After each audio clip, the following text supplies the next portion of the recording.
Welcome to the show जी। बिल्कुल, the peoples show आपके लिए पेश किया जा रहा है। ये ट्रांसमिशन जो है इस शो में गाहे बगाहे आपको आगाह करेंगे। हम आगाह करेंगे जो डेली बेसिस पे जो हैपनिंग्स हो रही हैं, जो आवाम के मुतालबात हैं, जो अपोजिशन की जो तैयारियां हैं, जो हुकूमत के जो की तरफ से जो अटेम्प्ट किए जा रहे हैं, सब चीज़ों पे बात करते रहेंगे, आपको बताएंगे इस शो में। और शो में आप डेली बेसिस पे देखेंगे कि क्या हो रहा है इस मुल्क में, क्या ज़रूरत है, क्या ज़रूरत को पूरा किया जा रहा है, और क्या हुकूमत और अपोजिशन की जो रसाकशी चल रही है वो किस हद तक पहुंच चुकी है, और कहाँ क्या लेवल है, क्या हैपनिंग्स हैं। हैपनिंग्स पे बात करें आज के हवाले से तो आप गुजरे दिनों में देखा होगा कि अपोजिशन ने जो है अदम एतमाद के लिए रिक्विजिशन जमा कराई थी। और रिक्विजिशन की बात करें तो उसकी आज जो है पहली जो दी गई, काफ़ी डिले किया गया हुकूमत की तरफ से। अपोजिशन की तरफ से एहतजाज की कॉल भी हुई, अपोजिशन ने जो ऐलान भी किया, देखा गया कि लॉन्ग मार्च भी हुआ पीपल्स पार्टी की तरफ से। इसके साथ साथ पीपल्स पार्टी के अलावा जो है दूसरी जमातों ने फिर साथ ज्वाइन किया। रिक्विजिशन 8 मार्च को जमा हुई और उसके बाद से देखा गया कि डिले किया गया। क्यों डिले किया गया इसकी वजूहात नज़र नहीं आ रही, मगर तैयारियों के हवाले से डिले था या जानबूझ के किया जा रहा था। क्योंकि अपोजिशन की तैयारी तो नज़र आ रही है कि उन्होंने अपने जो है जो पत्ते कहें या कार्ड्स कहें तो उन्होंने अपने शो कर दिए हैं। शो करने के हवाले से जी हुकूमती के मुनहरिफ अरकान की तादाद भी दिखा दी गई, उनके जो इंटरव्यूज़ भी आ गए, उनके बयानात भी आ गए, और बयानात के साथ साथ जो है जमा भी करा दी गई थी रिक्विजिशन इसके हवाले से, नो कॉन्फिडेंस के हवाले से। और नो कॉन्फिडेंस पे बात करें तो नो कॉन्फिडेंस की जो डेट दी गई थी वो आज की थी। आज के ऐलान था कि आज सेशन होगा, मगर सेशन के साथ साथ जो है सेशन के में जो है दुआ के बाद आज देखा गया कि दुआ हुई, और दुआ के बाद जो है नेक्स्ट डेट दे दी गई टिल मंडे। और ये इस पे जो है एक बड़ी जो है प्रेस कॉन्फ्रेंस भी की गई, अपोजिशन की तरफ से एहतजाज भी नज़र आया। अगर अपोजिशन के जो अरकान हैं उन्होंने काफ़ी इस पे जो है बात की और कहा भी कि ये जो इमरान खान साहब हैं, आज जैसे बिलावल साहब की स्पीच थी तो बिलावल साहब ने कहा, चेयरमैन पीपल्स पार्टी ने, कि आप भाग रहे हैं, आप कैसे कप्तान हैं जो इस वक्त जो है पिच से भाग रहे हैं। जो पिच हमें आवाम जो पिच हमें दी है, जो हमें जो जगह थी हमारी जो असम्बली है उससे आप भाग रहे हैं। जो रेजोल्यूशन जमा कराई गई थी उससे आप भाग रहे हैं। हम आपको कहीं जाने नहीं देंगे, आपको ये फेस करना पड़ेगा, ये जो मरहला है इस मरहले से आपको गुजरना होगा। और जहाँ तक बात करें तो काफ़ी कॉन्फिडेंट भी थे। कॉन्फिडेंस इसलिए भी था क्योंकि नंबर्स उनके पूरे थे, और नंबर्स के हवाले देखा जाए कि मुनहरिफ अरकान जो है उन्होंने इंटरव्यूज़ भी दिए, और इंटरव्यूज़ जो है गाए बगाए देखे भी गए, उनके बयानात भी आए। साथ साथ हुकूमती अरकान की तरफ से भी काफ़ी दिखाया गया कुछ कि उनके बयानात भी थे। हुकूमती अरकान ने इसे रोका, बताया इस बारे में, इसे इनहराफ अरकान के ख़िलाफ़ जो है उनकी काफ़ी बातें भी हुई। इमरान खान साहब की स्पीचेस भी देख लें कि वो भी कन्फ्यूज नज़र आया, कन्फ्यूजन उनकी स्पीचेस में भी थी। और हुकूमत का कई जगह नज़र आ रही है कि कन्फ्यूजन की वजह से ही वो भाग रही है असम्बली के सेशन से, ये नज़र आ रहा है। बिल्कुल इसी हवाले से बात करेंगे। हमें ज्वाइन किया है सेनेटर सहर कामरान साहिबा ने, पीपल्स पार्टी की रहनुमा हैं। Welcome to the show ma'am. क्या कहती हैं, आज असम्बली का सेशन था और सेशन देखा गया कि जो ज़रूरी चीज़ थी उसे ना किया गया और अगली नेक्स्ट डेट दे दी। शुक्रिया बहुत बहुत जानी। देखिए ये एक्सपेक्टेड था, ये हम सब एक्सपेक्ट कर रहे थे। मैं पता ये लोग जो है वो मोशन को ले नहीं करेंगे और ये कोई ना कोई फरार का रास्ता ढूंढेंगे, क्योंकि हम देख रहे हैं कि इमरान खान साहब जो है वो घबराए हुए हैं, और उसी घबराहट के अंदर उनकी गलीज जुबान मजीद गलीज होती जा रही है। जिस तरीके की तर्ज गुफ्तगू कर रहे हैं, मुझे तो हैरत होती है। वो कहते हैं कि जी मैं जो है वो आलू टमाटर की कीमत के लिए नहीं आया था, मैं कौम बनाने आया था। कैसी कौम बनाने आए थे आप? गाली गलोच ब्रिगेड बनाने आए थे आप जी? आप किस किस्म की कौम बनाने आए थे? आपका एक वजीर कहता है कुछ हमला करना चाहता हूँ, दूसरा कहता है पार्लियामेंट में फटना चाहता हूँ। किस किस्म की आपको जो है वो कहते हैं बंदूक की नशिश, आप टारगेट किलर के तौर पे अपने आप को पेश करते हैं, फिर गाली गलोच करते हैं, फिर गलीज तरीन अल्फाज का इस्तेमाल करते हैं, फिर लोगों को वायलेंस पे इंसाइट करते हैं। तो क्या कौम बनाने आए थे? मैं तो आप ये बताइए आपका एजेंडा क्या है? आप पाकिस्तान के तहत आपका बर्पा करना था, जो है हमारी आइडियाज को करना था। आपका सॉरी मैम, आपकी आवाज कट रही है, डिस्टॉर्शन है काफी। एक आपको दोबारा कॉल बैक कर रहे हैं, दोबारा कॉल बैक कर रहे हैं बस। जी, बात कर रही थी, बता रही थी कि ये हमें इसकी उम्मीद थी, अपोजिशन को ये उम्मीद थी कि ये जो है हर बार इस्तेमाल किया जाएगा डिले करने का, और कोई भी तरीके, कोई भी ऐसी जो है वो पॉलिसी अपनाई जाएगी जिससे ये सेशन जो है वो मुलतवी हो सके। और देखा भी गया कि आज पहले, इससे पहले देखा गया कि OIC के इजलास के बिल्कुल करीब आके ऐलान किया गया कि जब 14 डेज जो आइन में जो रिक्वायरमेंट है, जो कहता है हमारा कॉन्स्टिट्यूशन कि आपको 14 एक्विजिशन जमा होने के बाद 14 डेज के अंदर आपको जो है सेशन करना है, और 14 डेज गुजरने के बाद ये ऐलान किया गया कि आप नेक्स्ट उस पे OIC के बाद हम इजलास तलब करेंगे, बात करेंगे। हमें फिर से ज्वाइन किया मैम सैर कामरान साहिबा ने। जी मैम। देखिए, मैं ये कह रही थी कि इमरान खान साहब जो ये कह रहे थे कि मैं कौम बनाने आया हूँ, तो मैं उनसे पूछना चाहती हूँ, क्या आप की आइंदा की जनरेशन की अखलाकियात गिराने आए थे? आप टाइगर फोर्स बनाने आए थे? आप गाली गलौज ब्रिगेड बनाने आए थे? आप जो है वो खलीज जुबान इस्तेमाल करने आए थे? आप मुल्क की मईशत तबाह करने आए थे? आप जो है मुल्क की खारजा पॉलिसी तबाह करने आए थे? और अभी जो आप बात कर रहे थे OIC की, देखें बात यह है कि कुछ चीजें होती हैं जो आपके डिप्लोमेटिक, जो आपके इवेंट्स होते मीटिंग थी, उसका वेन्यू पाकिस्तान था, वो खुला था। लेकिन एक ऐसा वजीर आजम जिसके खिलाफ नो कॉन्फिडेंस मूव हो चुकी हो, तो वो तमाम ममालिक जो शिरकत करते हैं वो भी जानते हैं कि इसकी क्या अहमियत है। और OIC की मीटिंग में जिस किस्म की वो गुफ्तगू कर रहे थे, मैं नहीं समझती कि वो उनको जेब देती थी कि पता नहीं है कि बच्चे दूसरे कमरे में क्या देख रहे हैं। अगर आपको नहीं पता कि आपके बच्चे क्या देख रहे हैं, तो भाई फोन करके पूछ रहे अपने बच्चों से कि वो क्या देख रहे हैं। यानी फहाशी की वजह से तलाक़ें होती हैं। मुझे समझ में नहीं आता कि उनके ज़हन पे उनकी अपनी जिंदगी जो है वो हावी है। वो जो भी गुफ्तगू करते हैं अपनी जिंदगी को, अपने तजुर्बात को सामने रख के करते हैं। एक सतही किस्म का उनका नॉलेज है, वही उन्होंने सीखा है, वही गलीज उनकी जुबान है, वही उनका तर्ज गुफ्तगू है। इनकॉम्पिटेंस ने उनकी पाकिस्तान को आज इधर लाके खड़ा कर दिया कि वो तमाम पॉलिटिकल पार्टी जिन्होंने हर कोशिश की कि पार्लियामेंट के जरिए जो है इनको कायल करें कि आप बेहतर कारकर्दगी दिखाएं, इनकी समझ में नहीं आया। जी बिल्कुल, आप बता रही हैं, नजर भी आया कि स्पीचेस में भी। अच्छा, आपको लगता है कि कंफ्यूजन है हुकूमत की अरकान में, स्पेशली इमरान खान साहब, प्राइम मिनिस्टर साहब की स्पीचेस को भी देखें कि एक दिन जो है वो मुनरिफ अरकान जो है उनके खिलाफ उनको धमकी आमेज जो है बात कहते हैं, और साथ ही नेक्स्ट डे जो है, बल्कि नेक्स्ट डे क्या उसी स्पीच में वो कुछ टाइम बाद कहते हैं कि मैं आपको वापस ज्वाइन करने की दावत देता हूँ। आपको लगता है कि कंफ्यूजन जो है काफी बड़ी हुई है इनकी? फ्रस्ट्रेशन है, उम्र का तकाजा है, उम्र वो याद रखे ना कि उनकी उम्र क्या है। ठीक है,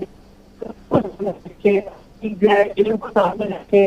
बात ये है कि खाली आप जो है वो बॉल टेम्परिंग करके तो आप नहीं हर चीज को, उन्होंने समझा कि हुकूमत और पाकिस्तान भी क्रिकेट का मैदान है जिसमें ये बॉल टेम्परिंग करते जाएंगे। देखिए, आपकी करप्शन अभी पूरे पाकिस्तान को मालूम है, आपकी बदजुबानी मालूम है, आपकी मालूम है, आपकी पूरी गवर्नेंस मालूम है, आपकी रिश्वतखोरी मालूम है। ठीक है, आप लोग जानते हैं कि आपका इल्म कितना है। यानी वो शख्स जो अभी कहता है मजहब, उसमें मैं कहती हूँ तो मुझे एक कुरान की पूरी तो पढ़ के सुना दे, कुरान शरीफ उठा के। यानी आप जो है क्यों मजहब का वो कोई लफ्ज सही से बात अदा नहीं कर सकते। ठीक है ना, तो मसला ये है कि आप जो है वो करें जो आपकी अपनी असल शक्ल है, जो आपका अपना किरदार है, जो आपका अपना जो है उसकी बात करें। आप जो है वो अपनी नाकामी, नालायकी, नाअहली को मजहब के पीछे मत छुपाएं। ठीक है, लोग जानते हैं आप जिस किस्म की गुफ्तगू करते हैं, जिस किस्म का आपने, आप बताएं कि आपने क्या किया, जिस वो कहाँ गया आपके वादे, वो सब जो झूठ आपने कंटेनर पे बोला था, वो 200 अरब ला के मुंह पे मारने थे, 100 अरब उसमें से IMF को देने थे, 100 अरब से पता नहीं कौन सा ताज पे शामिल करना था, वो 50 लाख घर, वो 1 करोड़ नौकरियां, वो अंडा मुर्गी इकट्ठा, वो गाड़ियां आपने ली प्राइम मिनिस्टर हाउस की, तो आपकी साइकिल कहाँ गई? मैं तो कहती हूँ इमरान साहब, एक दफा आपने जाना है, आप साइकिल से चल के चले जाए। एक दफा तो आप वजीर आजम हाउस से साइकिल पे जाए, जो आपकी अलविदाई, आपकी राइड हो वो साइकिल पे हो, ताकि लोगों को पता चले जाती जाती कोई एक बात तो है जो उन्होंने पूरी कर दी। जी बिल्कुल, एक बात तो है पूरी कर दी उन्होंने। ये देखते रहेंगे। बिल्कुल आपका शुक्रिया, आपका टाइम देने का। मैम फिर दोबारा रब्ता करेंगे। Thank you so much. बता रही थी इमरान खान प्राइम मिनिस्टर साहब के हवाले से जो स्पीचेस थी, जो आज की जो जिस तरह देखा गया कि अब स्पीकर असम्बली ने जो है इजलास को बुला के कल के प्लानिंग में दी गई थी कि आज जो है रेजोल्यूशन के हवाले से जो नो कॉन्फिडेंस है उस पर वोटिंग उसके हवाले से जो है सेशन किया जाएगा, मगर दुआ के बाद जो है सेशन मुलतवी कर दिया गया और नेक्स्ट डेट दे दी गई। इसी पे बात करी थी, बताया कि डिले की टैक्टिक्स का आइडिया है अपोजिशन को कि ये डिले करेंगे, और ये देखा भी गया कि देखा जाए कि 8 मार्च को जैसे रिक्विजिशन जमा हुई और जमा होने के बाद जो है इसे 14 डेज के अंदर, जो हमारा आइन कहता है, जो कॉन्स्टिट्यूशन कहता है 14 डेज के अंदर जो है लेना ज़रूरी था, इस पे जो है इजलास बुलाना ज़रूरी था, तो वो नहीं हुआ। डिले करने के लिए कहा गया कि जी OIC का इजलास है, जो इस वजह से असम्बली में जो है नहीं कर सकते। असम्बली में पहले जो है तामीराती काम के हवाले से जो है कहा गया कि अभी तामीराती काम हो रहा है तो नहीं किया जा सकता ये इजलास। साथ साथ फिर OIC के इजलास के बाद की डेट गई, आज की डेट थी, और आज की डेट पे जो है स्पीकर असम्बली ने जो है जैसे बकौल उनके, जो उन्होंने कुछ दिन पहले खुद कहा कि मैं स्पीकर हूँ, मैं जब तक चाहूँ इजलास को डिले कर सकता हूँ, तो उन्होंने करके दिखाया। अब देखते हैं ये है कि आइन के हवाले से और आइन की जो चीज़ें हैं उससे अगर इनहराफ हो रहा है, उस पर इम्प्लीमेंटेशन नहीं हो रहा, तो अपोजिशन क्या लाए अमल अपना तैयार करेगी, क्योंकि रिक्विजिशन जमा हो चुकी है। नंबर्स की बात की तो उन्होंने नंबर्स भी दिखा दिए। ये चैलेंज किया गया कि आप अपने नंबर्स दिखाएं, तो उन्होंने मुनहरिफ अरकान की वीडियोज़ और बयानात भी दिखा दिए। और साथ साथ जो है इसी पे मुनहरिफ अरकान की बात हुई। मुनहरिफ अरकान को जब शो कराया गया तो हुकूमत ने एक सुप्रीम कोर्ट का रास्ता इख्तियार किया, एक रेफरेंस दायर किया, और रेफरेंस में आर्टिकल 63 के हवाले से बात की, और कहा गया कि इस पर रोशनी डालें कि हम जो है जो मुनहरिफ अरकान है, जो कहा जाता है 63 के हवाले से कि वोट डालने के बाद जो है वो हुकूमतें उसमें नहीं रह सकते, तो उस पर आइन की आज जो है दूसरी कोर्ट की जो है वो थी हेयरिंग्स थी, और हेयरिंग में जो आज की तफसीलात है उस पर बात करेंगे। इसी सिलसिले में हमें ज्वाइन किया शराफत राना साहब ने, फॉर्मर जज हैं। Welcome to the show sir. आज की बात करें तो देखा गया कि कानून की पासदारी या आइन की पासदारी तो नज़र नहीं आ रही हम लोगों को, और आज देखा गया कि सेशन का इजलास हुआ, इजलास बुलाया गया असम्बली का, और उसके बाद जो है उसे डिले कर दिया गया। साथ साथ जो है हुकूमत ने एक रेफरेंस भी दायर किया है कोर्ट में, सुप्रीम कोर्ट में एक रेफरेंस है 63 के हवाले से जो बात की है मुनहरिफ अरकान की तरफ से, तो उसके आज फिर जो है वो डेट दे दी गई नेक्स्ट टिल मंडे। तो क्या हैपनिंग्स थी, क्या आपने आज देखा कि क्या ज़रूरी था और क्या हुआ, क्या आपको लगता है कि आगे क्या नेक्स्ट क्या आएगा जो हैपनिंग होगी, कोर्ट की हेयरिंग्स हैं? जी अस्सलाम वालेकुम। आपका बहुत शुक्रिया कि आपने मौका दिया कि मैं अपने ख्यालात का इजहार कर सकूं। जी, सबसे पहली बात तो ये समझ लें कि कानून बड़ा क्लियर है, इसमें किसी जगह पर कोई एम्बिग्विटी नहीं है, कोई ऐसा इबहाम नहीं है जिसकी बात सुप्रीम कोर्ट के फाजिल जज साहिबान कर रहे हैं जी। लेकिन मसला ये आ गया है कि हमारे जज साहिबान को दूसरी दुनिया के जज साहिबान के बरक्स मीडिया पर टिकर्स की सूरत में मौजूद रहने का शौक पड़ गया है। सच्ची बात यह है कि कानून ये है कि जब भी अदम एतमाद आएगी तो अपनी पार्टी के लोग अगर खिलाफ वोट करेंगे जी। अब खिलाफ वोट को पहचानना आसान है कि यहाँ पर वोटिंग नहीं होगी बल्कि क्लियर डिवीजन होगी। लोगों को एक जानब खड़ा करके कहा जाएगा कि आप मुखालिफ हैं, यानी पहचान हो जाएगी। अब उसके बाद वो उस रुकन को अगर पार्टी समझती है कि इसने हमारे साथ ज्यादती की है तो वो डी सीट करने का प्रोसेस शुरू करेगी। कानून में लिखा है कि वो शख्स अपनी नशिस्त को have to cease its his seat, कि उसका हक खत्म हो जाएगा बतौर मेंबर रुकने असेंबली बैठने का। इसके बाद वो इलेक्शन कमीशन उसे डी सीट करेगा और नए इलेक्शन का ऐलान कर देगा। वो शख्स इख्तियार रखता है कि वो किसी नई पार्टी से आजाद या किसी भी सूरत में इलेक्शन लड़के दोबारा आ सके। तो इसमें कोई किसी जगह पर एम्बिग्विटी नहीं है। और फिर वही बात के सुप्रीम कोर्ट का काजी फाइज ईसा साहब ने, जस्टिस साहब ने बड़ा बर वक्त पकड़ाई दी है जी कि अभी तो वो रेफरेंस दायर ही नहीं हुआ था जिसकी समाअत शुरू करने का ऐलान कर दिया गया। लेकिन मैं समझता हूं कि कानून यहाँ पर इस कदर क्लियर है, इस कदर वाज़ेह है कि सुप्रीम कोर्ट चाहे भी तो इमरान खान की कोई मदद नहीं कर सकती। जी सर, बिल्कुल। आज के जो पॉइंट्स थे, जैसे बयान दिया जस्टिस एजाजुल हसन साहब ने जो रिमार्क्स दिए कि हम आइन की जो तशरीह है वो उसका हमें कहा गया है, सदर का जो रेफरेंस है उसमें ये कहा गया कि आइन की तशरीह करें, तशरीह से हम इधर उधर नहीं हो सकते। और बात की कि 2017 में जब ये दिया गया था, इलेक्शन का एक्ट बनाया गया था, तो उस वक्त आपने इस पर करना था कि डिसाइड करना था क्या इसकी सजा हो सकती है। तो आपको क्या लगता है कि कोर्ट क्या डिसाइड, जो आप जैसे बात कर रहे थे कि यही नजर आता है कि आगे जो मंडे को नेक्स्ट हियरिंग होगी तो जो फैसला है वो ही होगा जो हमारा आइन कहता है? मुझे कुछ ऐसा लगता है कि ये इमरान खान को वक़्त दिया गया है कि वो शोर मचाकर अपनी पारसाई का ढंडोरा पीट लें। मैं आज ये असेस कर सकता हूं कि बिलाखिर इमरान खान को इस्तीफा देना है, क्योंकि वो बखूबी जानते हैं कि वो अक्सरियत खो चुके हैं। तो उन्हें स्पीकर ने बदनीयती के साथ इजलास को पहले तारीख 14 दिन के अंदर की नहीं दी, आर्टिकल 6 का इर्तकाब किया, उन्होंने गद्दारी, हाई ट्रीजन इसको लफ्ज को बोला गया कि उन्होंने संगीन गद्दारी की और आईनी शक पर अमल दरामद नहीं किया कि 14 दिन के अंदर इजलास तलब किया जाना चाहिए था। अब दूसरी ज्यादती वो कर रहे हैं कि डिले कर रहे हैं। डिले का मकसद महज और महज ये है कि वो इमरान खान को टाइम देना चाहते हैं कि 27 मार्च को एक जलसा आम बर्पा करके, और एक तस्वुराती दुनिया में रहते हुए वो समझते हैं कि वो आज भी कोई 2-4 लाख लोगों को जमा करने की कैपेसिटी में है। वो उस नाराजगी को अभी तक समझ ही नहीं पाए। जब याहिया खान से इस्तीफा लिया गया तो वो भी समझता था कि मैं बहुत मकबूल हूँ। तो इमरान खान साहब को कल के जलसा में आंखें खुल जाएंगी, उन्हें पता लग जाएगा कि लोग उनके साथ चलने को तैयार नहीं है। उसके बाद वो इस्तीफा देंगे और सुप्रीम कोर्ट मेरे ख्याल में मंडे को इस केस को खत्म कर देगी कि हमारे पास कोई ऐसा इख्तियार नहीं है कि हम उस शख्स को सजाए मौत दे सके जिसने इमरान खान की मोहब्बत से इनकार किया है। जी अच्छा सर, आपने बात की स्पीकर के हवाले से, एक बहुत ज़रूरी टॉपिक है और जिस पर बात करना भी ज़रूरी है कि स्पीकर आइन की जो शिक है जिसमें कहा गया है नो कॉन्फिडेंस के हवाले से कि आपने 14 डेज में जो है वो सेशन, जब रिक्वेजिशन जमा होने के बाद 14 डेज में आपने सेशन की कॉल करनी है।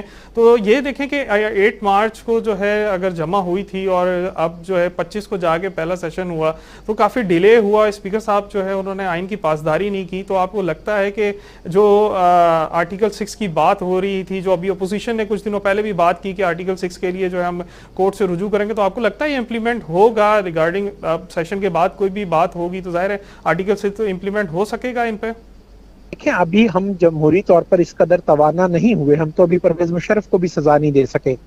लेकिन मेरी ये ख्वाहिश होगी कि आने वाली हुकूमत इस रेफरेंस को जरूर भिजवाए और इसके लिए कमीशन बनाए। आइन बड़ा क्लियर है, 14 दिन के अंदर इजलास को शुरू करवाना है और नेक्स्ट 7 डेज के अंदर वोटिंग करवानी है। 21 दिन के अंदर इस प्रोसेस को मुकम्मल होना चाहिए। तो अभी 21 दिन से ज्यादा हो चले हैं और अभी तक वो प्रोसेस शुरू करने को तैयार नहीं है। अभी वोटिंग का तो बड़ी दूर, अभी कम से कम ये 1 हफ्ता तकारीर में गुजारने का प्लान कर रहे हैं कि ये तकारीर करवाएंगे तो उसके बाद कहीं गिनती की तरफ जाएंगे। और मैं इसमें आज देखें आज असेंबली में क्या कैफियत थी हाजिरी की। 162 अरकान अपोजिशन के तमाम अरकान आज मौजूद थे और हुकूमत की जानिब से 81 यानी 81 लोग मौजूद थे। तो ये साफ जाहिर है कि जब एक दफा अपोजिशन ने अपनी गिनती 172 की पूरी कर दी है और इत्तेहादी भी शो कर दिए हैं कि वो हुकूमत को छोड़ चुके हैं, तो अब दिन ब दिन तस्बीह टूटी हुई होती है तो उसके दानों की तरफ ये पीटीआई बिखरेगी। मैं समझता हूं कि इमरान खान जिस बात को अपनी चाल समझकर डिले कर रहे हैं वो चाल उल्टी पड़ रही है और अमली तौर पर 70-80 लोग पीटीआई को छोड़ जाएंगे अगर मजीद डिले होता है तो।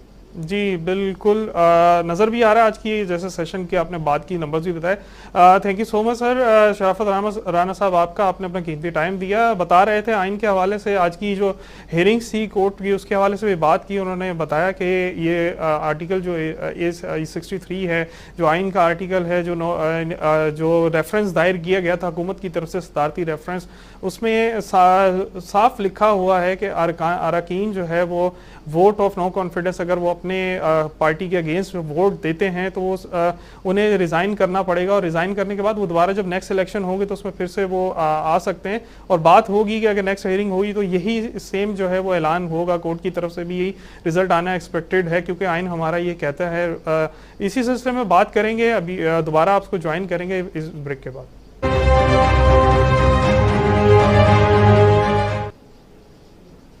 Welcome back from the break.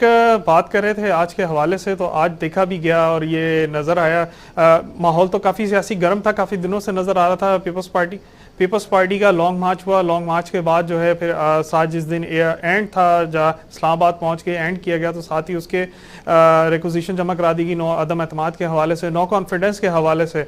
No confidence के हवाले से बात करें तो आइन जो है कॉन्स्टिट्यूशन ऑफ पाकिस्तान में जो लिखा गया है कि आपने 14 डेज़ के अंदर जो है सेशन को की कॉल करनी है, और देखा गया हुकूमत की तरफ से कि डिले किया गया। डिले करने की वजूहात जो है जो हुकूमत की तरफ से बताई गई वो ये थी कि पहले असम्बली में जो है तामीराती काम हो रहा था, फिर उसके बाद OIC इजलास के हवाले से कहा गया कि OIC की कॉन्फ्रेंस है उसमें उसकी वजह से हम डिले करेंगे। उसके फिर दैन जो है डेट दी गई, आज की डेट थी, और आज की डेट पे देखा गया कि ऐलान सुबह जब सेशन स्टार्ट हुआ तो फातिहा के बाद जो है नेक्स्ट डेट दे दी गई। अब मंडे की डेट है और मंडे को पता चलेगा नेक्स्ट डेट को कि क्या करेंगे, हुकूमत का क्या लायामल होगा। और लायामल पे बात करें तो देखा गया है कि अपोजिशन की तरफ से नंबर्स की बात हुई, तो जैसा पहले कहा गया, और अपोजिशन जो है उन्होंने अपने नंबर्स भी पूरे कर दिए और पूरे करके दिखाए। 24 नंबर्स दिखाए गए मुनहरिफ अरकान की तरफ से, जो PTI हुकूमती अरकान जो मुनहरिफ हैं अपनी पार्टी से, वो दिखाए गए, और उसके उनके इंटरव्यूज़ भी हुए, मीडिया ने भी देखा, उनकी बात भी हुई, उनके अपने मुतालबात थे। उनकी बात यही थी कि आम आदमी के जो मामलात हैं वो बहुत परेशान हैं, अवामी लोग हैं, अवाम में जाने से परेशानी हो रही है, और इसीलिए जो है हम अपनी पार्टी से हट के हम वोट देंगे।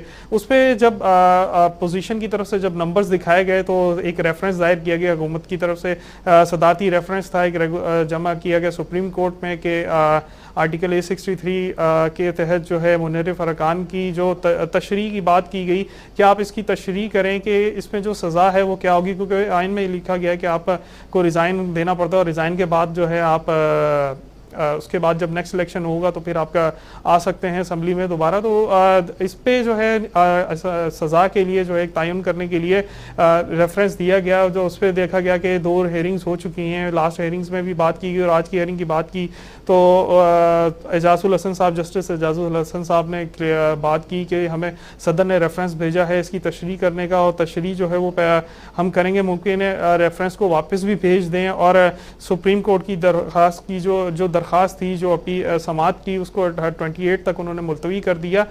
इस पे हमने बात भी की, हमारे साथ मौजूद थे फॉर्मर जज थे शराफ राना साहब ने, तो उन्होंने ये भी बताया कि आइन में जो लिख दिया गया है 863 के हवाले से, तो यही सेम चीज़ जो है आगे भी चलेगी, और इस पे एन मुमकिन है कि रिजल्ट जो है जो कोर्ट की जो हेयरिंग्स है जो आएगी, जो डिसीजन आएगा वो डिसीजन जो है यही सेम आएगा कि आपको रिज़ाइन ही देना पड़ेगा और इसके अलावा जो है कोई और ऑप्शन नहीं है। और इस ऑप्शंस की बात की जाए, साथ साथ ये भी उन्होंने कहा कि इमरान खान साहब का जो है आज जिस सेशन में देखा गया कि अपोजिशन ने अपने नंबर्स पूरे किए मगर हुकूमती अरकान की तरफ से नंबर पूरे नहीं थे, तो इसलिए इमरान साहब को घबराना चाहिए और घबरा के प्राइम मिनिस्टर साहब को खुद से इस्तीफ़ा दे देना चाहिए कि आगे अदम एतमाद के हवाले से नज़र भी आ रहा है और डिलेज भी आ रहे हैं, परेशानी भी नज़र आ रही थी, नज़र आई है, उनकी स्पीचेस में नज़र आई है। स्पीच किसी कंटेंट आप जलसा किया, जलसा हुकूमत की तरफ से जो जलसे हुए KPKA में स्पेशली बात करें तो कि वहाँ उन्होंने कहा भी कि पहले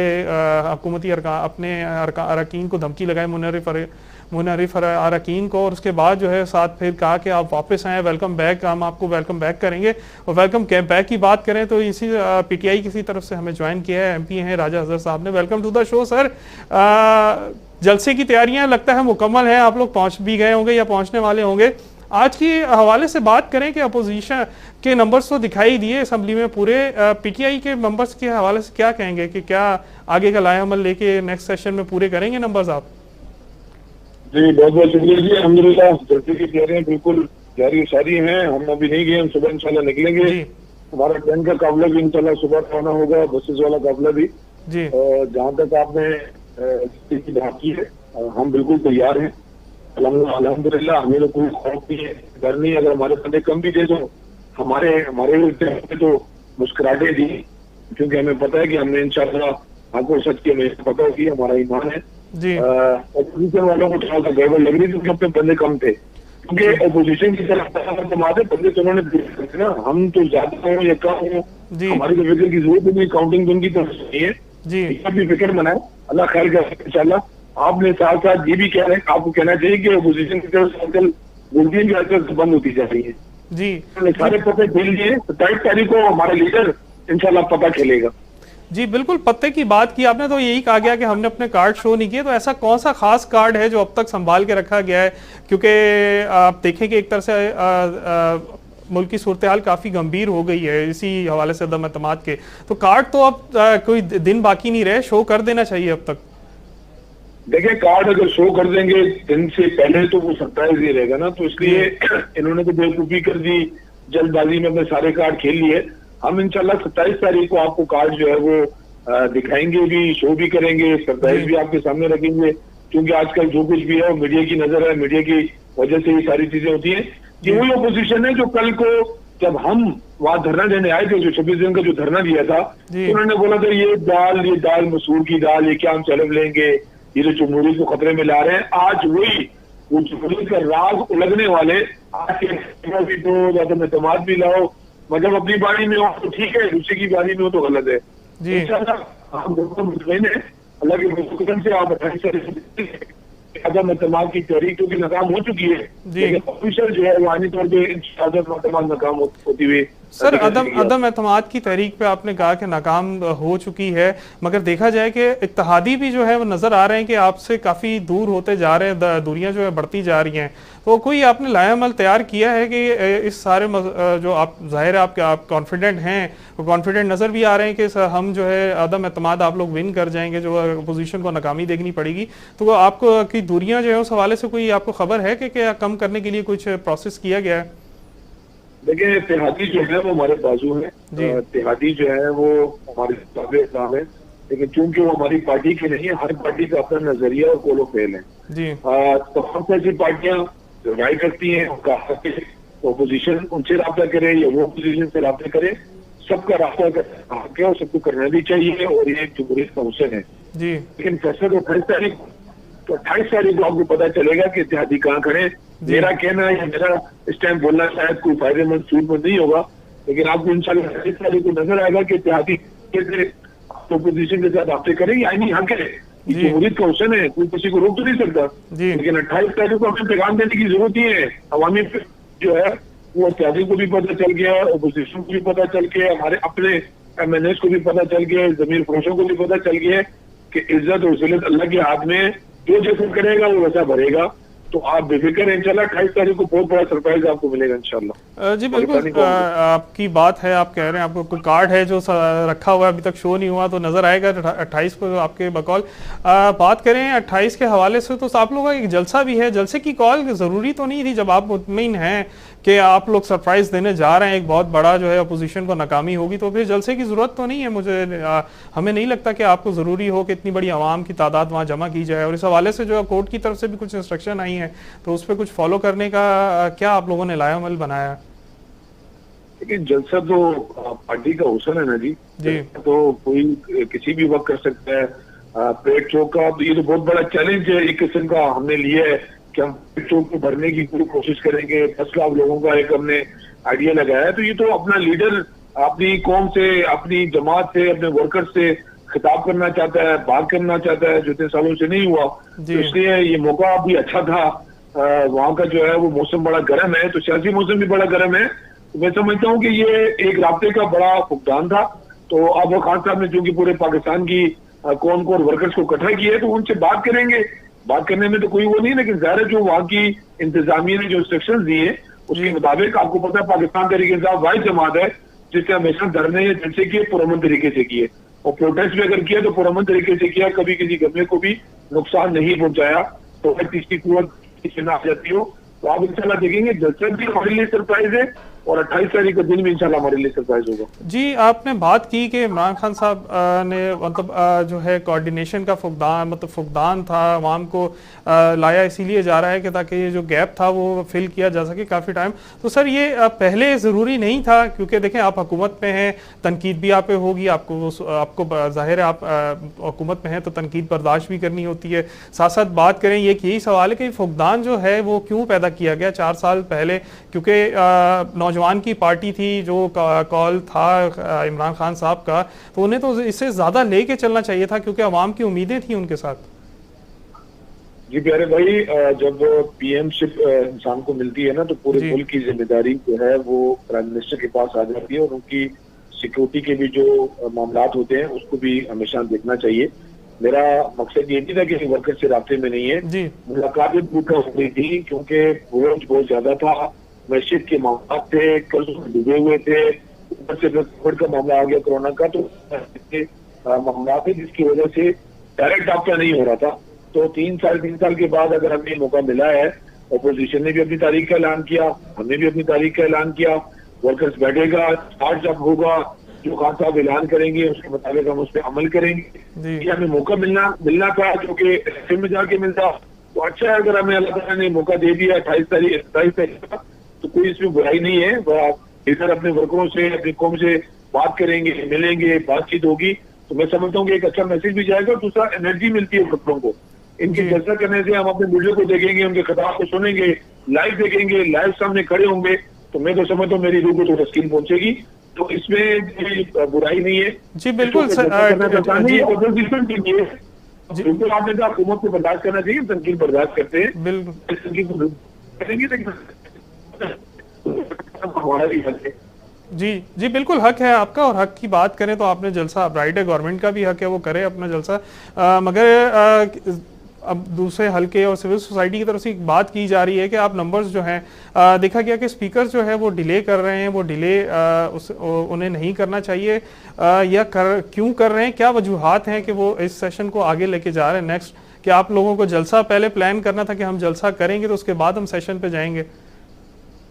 देखिए, इस हवाले से स्पीकर आपको बेहतर जवाब दे सकते हैं। आईनी तरीके कार, अगर स्पीकर को गलत काम करे तो जब दूसरे मामला में कोर्ट चले जाते हैं तो कोर्ट में जाके चैलेंज कर दे। मैंने समझता कि स्पीकर साहब जो है वो जानबदारी का मुजाहरा कर रहे हैं, उनको करना भी चाहिए। वो सिर्फ ये बात हकीकत है कि बीजेपी के स्पीकर नहीं है, तो पूरी नेशनल असेंबली के स्पीकर हैं। असद कैसर साहब क्योंकि केबीके में भी स्पीकर रह चुके हैं, एक्सपीरियंस तजर्बाकार स्पीकर, और कोई गैर आईनी काम असद कैसर साहब से ना उम्मीद हम रखते हैं, ना उन्होंने गैर आईनी काम कभी किया है, ना वो कर सकते हैं। तो बहुत ज्यादा इश्यूज हैं। आए असेंबली में बात करें, कोर्ट में चैलेंज करना चाहते हैं, कोर्ट में चैलेंज करें। असद कैसर साहब मैं नहीं समझता कि कोई गैर आईनी काम उठाएंगे। जी बिल्कुल, थैंक यू सो मच राजा साहब। आपका राजा साहब आपसे दोबारा रब्ता होगा, आप इस्लामाबाद पहुंचे, जलसा हो तो फिर देखेंगे आगे क्या क्या प्लान आता है, क्या सेशन जो है उसमें क्या आपका लाएमल है। पूरी उम्मीद तो बहुत है कि हम सरप्राइज देंगे, और सरप्राइज की बात की तो कहा कि हमारे पास एक ऐसा कार्ड है, हम वो कार्ड शो करेंगे। ये वो ट्रम्प कार्ड जिसे कहा जा रहा है वो अभी तक कोई सामने नहीं आया, और देखा गया अपोजिशन के कार्ड तो सब नजर आए, और अपोजिशन ने उसे जो हुकूमत की तरफ से, हुकूमत की अरकान की तरफ से जो बयान दिए गए कि आप नंबर्स पूरे करके दिखाएं, तो उन्होंने नंबर्स भी पूरे करके दिखाए। असम्बली के इजलास की बात की तो आज देखा गया कि उन्होंने अपने नंबर्स पूरे किए, मगर हुकूमती अरकान जो है उनकी तादाद कम थी इस सेशन में। तो ये काफ़ी जो है कुछ चीज़ें क्लियर नहीं हैं, अब हुकूमत की तरफ से क्लियरेंस नहीं मिल रही है। देखा यही सब बातें जो हैं आपसे डेली बेसिस पे आपको बताते रहेंगे, आपके साथ रहेंगे। अपने होस्ट को इजाज़त दीजिएगा, अल्लाह हाफ़िज़।